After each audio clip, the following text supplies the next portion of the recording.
जय शिवराय मित्रांनो राज्यातील कांदा उत्पादक शेतकऱ्यांच्या कांद्याच्या दराचा प्रश्न अतिशय पेटलेला आहे। जय शिवराय मित्रांनो राज्यात कांदा उत्पादक शेतकऱ्यांचा कांद्याच्या दराचा प्रश्न मोठ्या प्रमाणात पेटलेला आहे। नाशिकमध्ये याच्या संदर्भात एक मोठा मोर्चा काढण्यात आलेला आहे। कांदा उत्पादक शेतकऱ्यांच्या माध्यमातून लोकप्रतिनिधीला कांद्याचे दर कधी वाढणार याबाबत प्रश्न विचारले जात आहे। आणि मित्रांनो याच पार्श्वभूमीवर कांदा उत्पादक शेतकऱ्यांना दिलासा देण्यासाठी शासनाची एक महत्त्वाची अशी बैठक पार पडलेली आहे।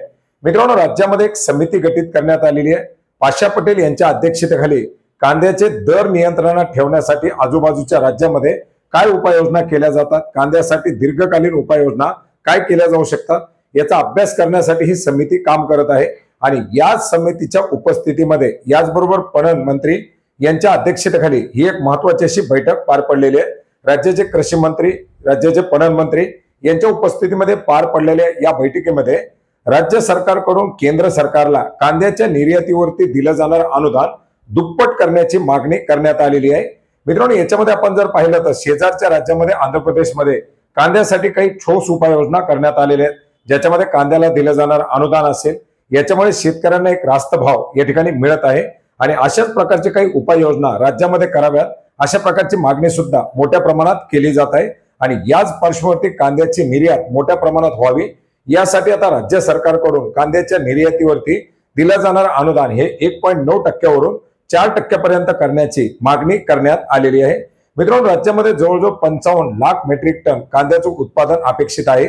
आणि या मोठ्या प्रमाणात झालेल्या उत्पादनामुळे भविष्यामध्ये सुद्धा कांद्याचे दर असेच राहू शकतात अशा प्रकारच्या शक्यता वर्तवण्यात येत आहेत। आणि याच पार्श्वभूमीवरती नाफेडच्या माध्यमातून जर कांद्याची विक्री करण्यात आली तर मात्र कांदा उत्पादक शेतकऱ्यांना एक मोठा तोटा या ठिकाणी होऊ शकतो। या पार्श्वभूमीवरती नाफेडच्या माध्यमातून राज्यातील जे काही बाजारभाव असतील किंवा जे काही याच्यातील होणारे व्यवहार असतील याच्यामध्ये किंवा कांद्याच्या दराबाबत किंवा कांद्याच्या पुरवठ्याबाबत काही ढवळाढवळ करू नये अशा प्रकारचा इशारा सुद्धा पणन मंत्र्यांच्या माध्यमातून देण्यात आलेला आहे।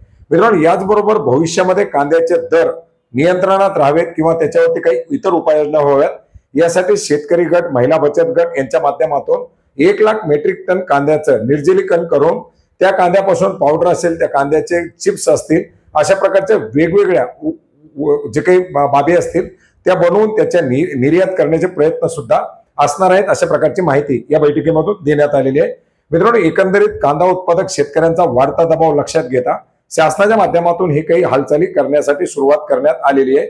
एकंदरीत आपण जर पाहिलं तर याच्यामध्ये समजा निर्यात शुल्क जरी नाही वाढलं तरी कांदा उत्पादक शेतकऱ्यांना सध्या जे काही भावांतर योजनेच्या अंतर्गत असलेलं अनुदान हे देणं अपेक्षित आहे। आणि अशाच प्रकारची जर मागणी सुरू राहिली तर कांदा उत्पादक शेतकऱ्यांना 3 रुपये 4 रुपये अशा प्रमाणामध्ये एक अनुदान सुद्धा दिलं जाऊ शकतं आणि तशी मागणी आता जोर धरायला सुरुवात झालेली आहे। तर मित्रांनो कांदा उत्पादक शेतकऱ्यांच्या दराबाबत सुरू असलेल्या हे काही महत्त्वाच्या अशा घडामोडी होत्या ज्याची माहिती आपणास नक्की उपयोग पडेल अशी आशा करतो।